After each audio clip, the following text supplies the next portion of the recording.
Cold calling and fear, they go together like peanut butter and jelly. Nothing puts fear into salespeople and people in general more than either getting or sending a cold call. Yet, to be in sales, we have to do it at some time in some way.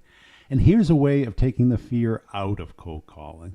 And what I do or recommend using is reverse psychology. It's a way of softening a cold call, removing the pitch, allowing people to connect before they have to really discuss business. So how do you do it? First, you start by telling them that you're in a hurry. It's the inverse of what they're going to tell you. They're going to say, hey, I'm sorry, can you call me back later? How do you prevent that? You say, hey, I only have a minute, or I only have 30 seconds. I say a minute. A minute's a good thing. And then you go, I know you're not the right person, and I know you don't need this, and I know you already have something. That way, they have to respond. Or they can say, yeah, you're right. Or they can say, well, wait a second. What do you do? How's it different? And then you get into a big fat claim.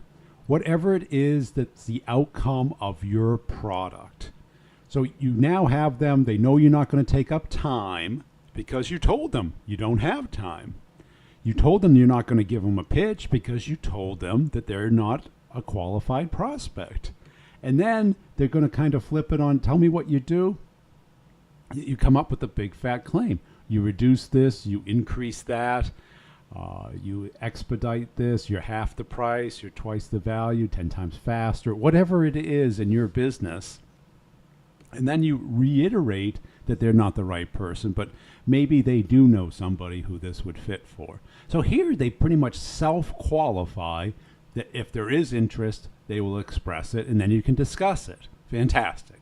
If they're not interested, which is pretty much, 90% of the time anyway, so what's the real risk here?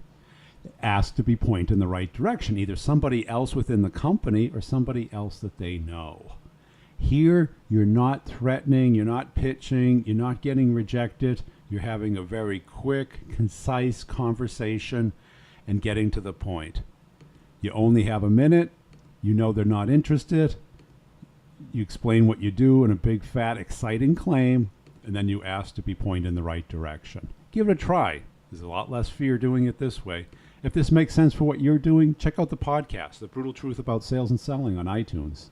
Thanks for watching. If you like this, please like it, comment, and share it.